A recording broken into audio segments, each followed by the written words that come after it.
Le Seigneur soit avec vous. Et avec votre esprit. Évangile de Jésus-Christ selon saint Marc. Gloire à toi, Seigneur. En ce temps-là, Jésus traversait la Galilée avec ses disciples. Et il ne voulait pas qu'on le sache, car il enseignait ses disciples en leur disant « Le Fils de l'homme est livré aux mains des hommes, ils le tueront, et 3 jours après sa mort, il ressuscitera. » Mais les disciples ne comprenaient pas ces paroles, et ils avaient peur de l'interroger. Ils arrivèrent à Capharnaüm, et une fois à la maison, Jésus leur demanda « De quoi discutiez-vous en chemin ?» Ils se taisaient, car en chemin, ils avaient discuté entre eux pour savoir qui était le plus grand. S'étant assis, Jésus appela les 12 et leur dit « Si quelqu'un veut être le premier, qu'il soit le dernier de tous et le serviteur de tous. » Prenant alors un enfant, il le plaça au milieu d'eux, l'embrassa et leur dit « Quiconque accueille en mon nom un enfant comme celui-ci, c'est moi qui l'accueille. Et celui qui m'accueille, ce n'est pas moi qui l'accueille, mais celui qui m'a envoyé. » Acclamons la parole de Dieu. Louange à toi, Seigneur Jésus.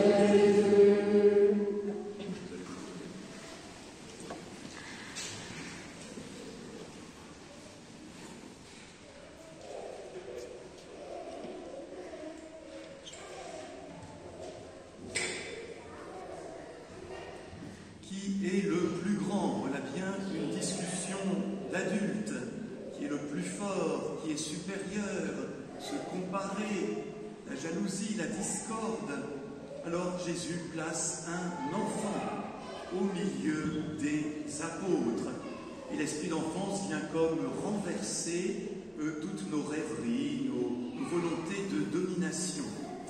Ça me rappelle cette histoire, je ne sais pas si elle est authentique ou inventée. On dit qu'un jour, dans une école catholique tenue par des religieuses, les religieuses en avaient assez que les enfants prennent plusieurs pommes, plusieurs fruits au dessert.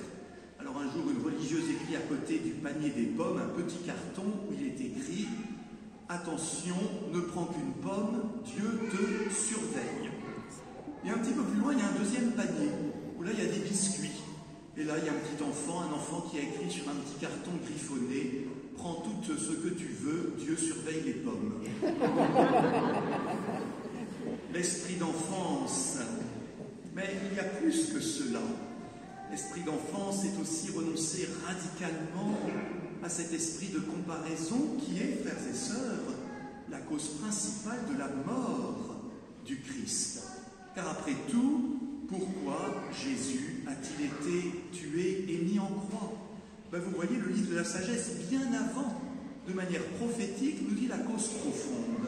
Eh bien, la cause profonde, c'est cette jalousie de l'homme religieux qui se croit religieux et qui n'accepte pas qu'un homme juste lui montre le chemin de Dieu. Et donc, eh bien, il y a un complot. Ah, tu veux faire le malin. Ah, tu veux nous enseigner de la part de Dieu. Ah, tu prétends être juste. Eh bien, nous allons te mettre à l'épreuve. On va fomenter contre toi un complot et on verra bien si Dieu viendra te secourir. Et rappelez-vous, Jésus crucifié, devant lui, il y aura ces grands prêtres qui se moqueront de lui en disant « Si tu es le Fils de Dieu, descends donc de la croix. » Cet esprit de jalousie qui refuse qu'un autre soit juste, eh bien, se retrouve aussi chez les disciples. De quoi discutiez-vous en chemin? Eh bien, on discutait pour savoir qui était le plus grand. Alors que Jésus vient d'annoncer le chemin du serviteur, sa passion, sa mort sur la croix, sur sa résurrection.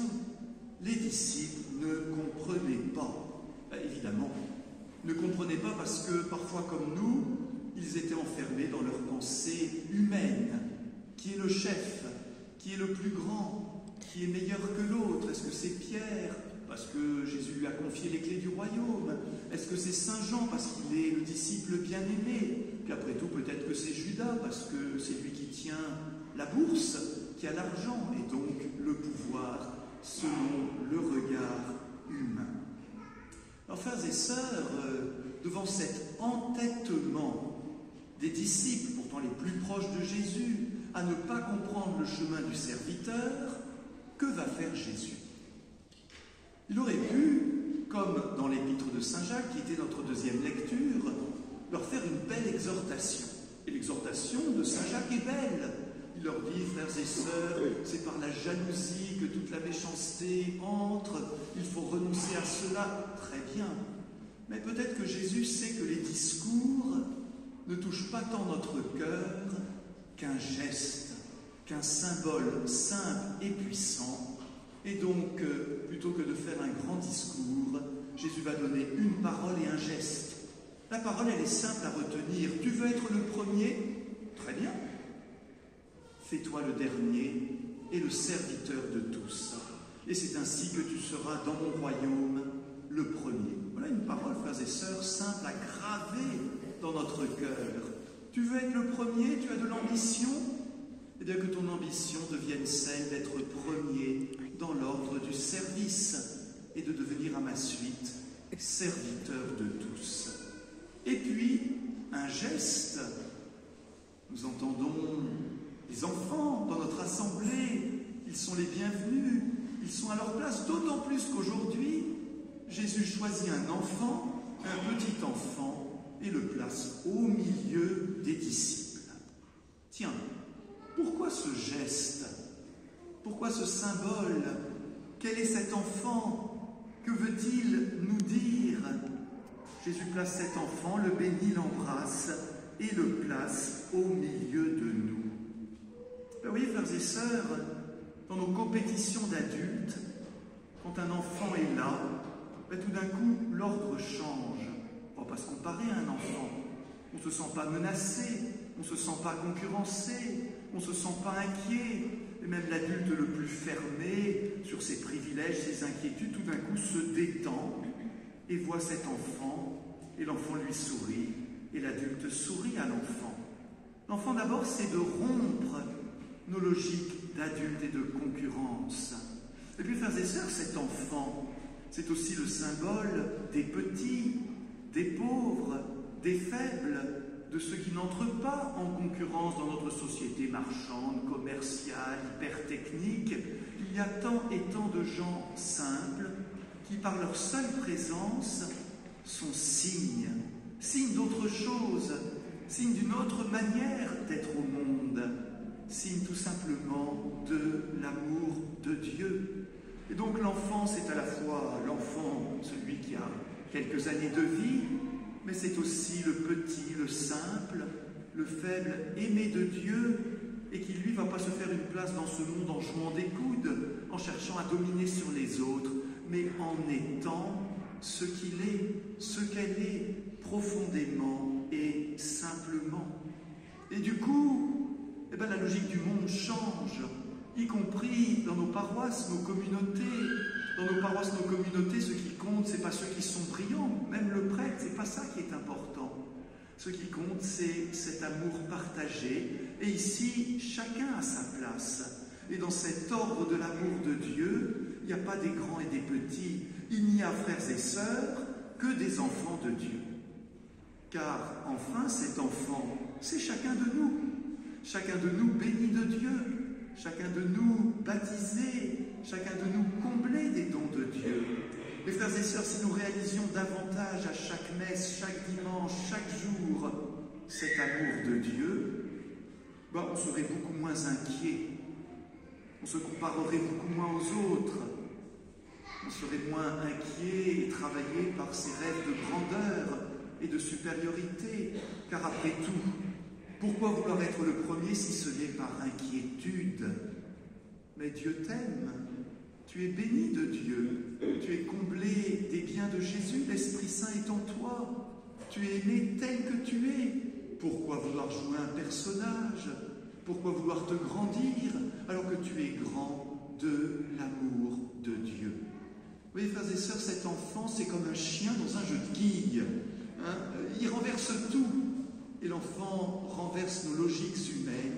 Et Jésus dit, maintenant cet enfant, il faut que tu l'accueilles. Et si tu accueilles cet enfant en mon nom, c'est moi que tu accueilles. Et si tu m'accueilles, moi Jésus, tu accueilles celui qui m'a envoyé, c'est-à-dire Dieu le Père. Alors je termine avec une histoire plus personnelle. Quand j'étais jeune prêtre, comment on va dire, j'étais plein d'enthousiasme, certainement, mais vous savez, la folie des grandeurs s'attaque aussi les prêtres. Parfois, on se grandit, on se croit comme ça arrivé. Et un jour, j'étais à Thésée. Vous connaissez ce beau lieu de prière, un lieu de prière œcuménique, avec son fondateur, frère Roger, à l'époque, qui était encore vivant. Et toutes les prières de Thésée, quand frère Roger, avec les frères, entrent pour prier, ils sont toujours accompagnés d'enfants. Toujours des enfants qui sont là, tout simplement, dans l'assemblée. Et c'est eux qui mènent la prière. Alors déjà, ça m'a frappé. Je me suis dit, tiens, pourquoi c'est un enfant qui conduit cette prière? Et puis après la prière, je me suis senti attiré à venir vers frère Roger. Et je me suis senti attiré à comme redevenir un enfant. Et moi qui suis un prêtre catholique, frère Roger il n'est pas catholique, il est chrétien protestant, eh bien je suis venu demander la bénédiction de frère Roger. Et pour être béni par lui, comme c'est un homme de petite taille, il y a une seule solution, c'est de se mettre à genoux. Voilà, et donc je me suis senti poussé par l'Esprit Saint à redevenir cet enfant, à recevoir la bénédiction de frère Roger, dont je garde encore aujourd'hui, frères et sœurs, un souvenir très très marquant parce que j'ai senti qu'à nouveau j'accueillais cet enfant de Dieu que chacun de nous est, et que c'est ainsi que dans le royaume de Dieu, chacun est à sa juste place, et qu'ainsi chacun, accueillant cet enfant, accueille Jésus. Et accueillant Jésus, accueille le Père. Alors, frères et sœurs, quand peut-être la tentation de la grandeur, de la jalousie, de la comparaison saisira notre cœur inquiet, voyons, regardons l'enfant. Accueillons-le, et l'accueillant, nous redécouvrirons cet amour de Dieu où nous sommes tous égaux